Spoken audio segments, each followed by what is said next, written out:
early morning. Now here in Shimla, guys. See, before in the morning, you didn't see this fog, but it just suddenly came now. So this is how, guys, it is when the fog is coming. See, guys, oh, kita nyo yan, oh, gumagalaw. As in, gumagalaw siya. Ayun siya, oh. Bigla na lang siyang dumating, guys. Ayan. View. Hi. Here, monkey.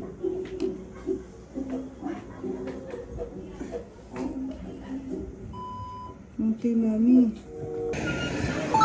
Good morning, guys. So here is the weather today. Time check maybe 8, 8:45. Yan, kasi andito pa si Adi sa bahay. And see, guys, if you can see the fog that creates this morning. That created this morning. Could you see that? Yan, ang lamig na naman. Winter is coming, guys, in Shimla, India. So this is the view from our balcony. Yeah, we're at the top actually. So ayan, guys, oh. Wow, awesome. It's very cold, freezing now, guys. I don't know what the temperature now. Maybe 10 na lang. Ang lamig. Ang hangin pa. See, guys, oh. Ayan na, guys, paalis na si Masi. Ihatid na ni Adi. Ayan si Daddy. Ayan ang bag ni Masi. Ayan.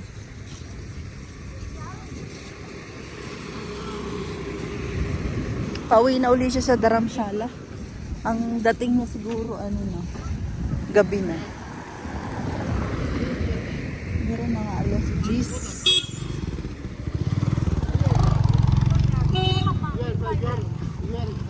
Your car, your bag. Say, Mama. Here your car. What? You will not bring to the Dharamshala? Adi wants to go. You want to go with Nani Ji? Next time, we will visit Nani Ji, okay? Next time. नहीं तो रोएगा फिर. You want to go to Dharamshala? No? Yes. Yes. Very bag, your car. Bag, your. No. Good morning, guys! Welcome back to our channel. It's Bill in Shimla. So, guys, for today's video, kaya ako nakabihis. Time check, guys, 9:35. So, may follow-up check-up na naman ako doon sa dentist kasi may pinapagawa ako sa kanya. So, inaayos niyang mabuti yung ngipin ko. Last time nagpabunot ako. Tapos, ayun nga, nagpalinis. So, pinapollow-up check-up niya. Ewan ko, siguro ganito talaga dito sa India, guys. Yung pag-check up mo talagang, pagka pinabunutan ka, talagang babalik, pinapapollow-up check-up. Kasi, sa Pinas naman, nagpapabunot din ako hindi. Wala naman follow-up check-up. O baka dahil follow-up check-up, dahil nga delikado yung dito sa may molar ko, bagang kasi yung nabunutan. Hindi lang yung simple dito eh. Or dito. Bagang siya. So, siguro delicate talaga siya. Tsaka may pinagagawa din talaga ako sa kanya. So, babalik ako. So, ang problema ko naman, guys, is may card ako. May pera doon sa card. Kasi si Richie naman, nilalagyan niya ng pera yung card na ginagamit ko. O yun yung ginagamit ko na kapag magsa-shopping ako or bibili na kung anong bagay dito, may laman yun. Card niya yun. Pero ginagamit ko. Doon ako nag-withdraw. Ang problema naman ngayon, yung machine dito na malapit sa amin ay hindi nag-work. So, wala akong cash. Cash ang tinatanggap doon sa pinaka-dental clinic na iyon. Kasi nga private iyon, di ka may bayad. So, ngayon, nalaman ni Daddy. So, binigyan ako ni Daddy. Kasi ang kailangan ko ay mga 4-5 talaga. So, binigyan niya ako ng pera. Hindi siya pumayag na ganito nga po pala ang hitsura ng 500 dito sa India. Ayan. Yan ang itsura. Sa atin ay yellow. Dito ay parang pale pill. Yan. Yan po. Si Maghandi yata ito. Oh. Oo nga. Si Maghandi nga ito. 500 na ito. Yan. So, binigyan niya ako ng pera. Eh, sabi ko, Daddy, no. Kasi, gusto ko uling i-check. Nung last time kasi, sira ang machine. So, gusto ko uling i-check. Baka okay na. Kaso, sinabi naman ni brother-in-law kay Daddy na ganun nga, may problema, ganun. So, ang ginawa ni Daddy, binigyan kami ng cash. Sabi niya, ini-insist talaga niya. Kasi sabi ko, wag na, Daddy, check namin doon. Hindi, bakit? Sabi niya, di ba anak kita? Sabi niya, di ba daughter kita? So, take this. So, wala akong nagawa, kundi kinuha ko. Sabi ko, anyway, babalik ko na lang sa iyo, Daddy. Sabi ko, kapag nakuha ko na yung, pagka okay na yung machine doon. So, ganun si na Daddy.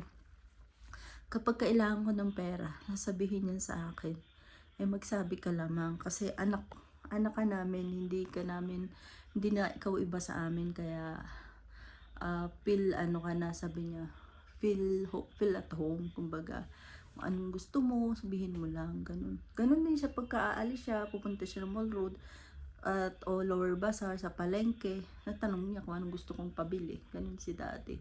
So guys, ayan, so nagre-ready na ako, kasama ko na naman si brother-in-law kasi medyo malapit lang naman, pero natatakot ako mag-isa kasi nga hindi naman ako taga dito. Tapos may mga monkey sa daan, natatakot talaga ako sa monkey. Kasi yung mga monkey, aggressive. Minsan pag may dala kang, lalo kung may dala kang pagkain, naku, kung ipapakita, talaga susugurin ka at kukunin yung pagkain mo. So, takot ako, nagkapobe ako sa monkey kasi nga, ganun sila ng yung parang nang haharas ba sa mga dumadaan. Ang daming monkey pa naman dahil papunta dito, madami ditong kakahuyan, puno. 10 to 15 minutes lang naman lakarin yun. Kaya lang yun nga, tatakot ako mag-isa. Alam ko na naman yung place, kaso takot nga ako. So, ayun lang guys. So, ayun nga pala, kung bakit ako naka-jacket ngayon guys, ayan, ay malamig na po talaga dito.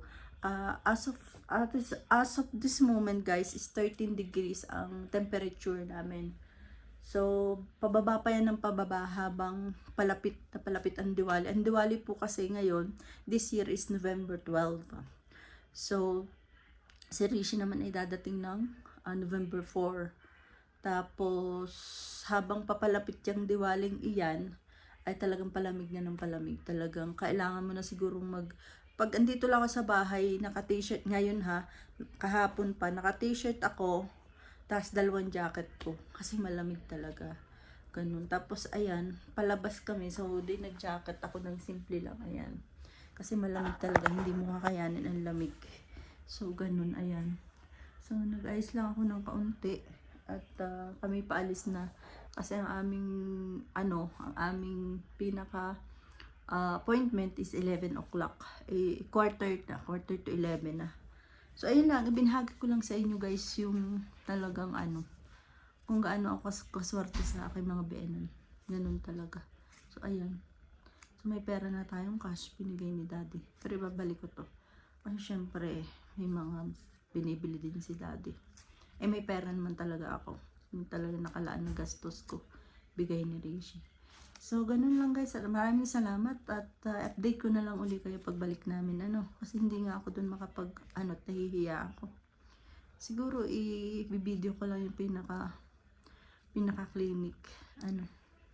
So, ayun lang. Maraming salamat. And thank you for subscribing and for liking and for watching always my video. See you guys. Namaste and mabuhay. I love you.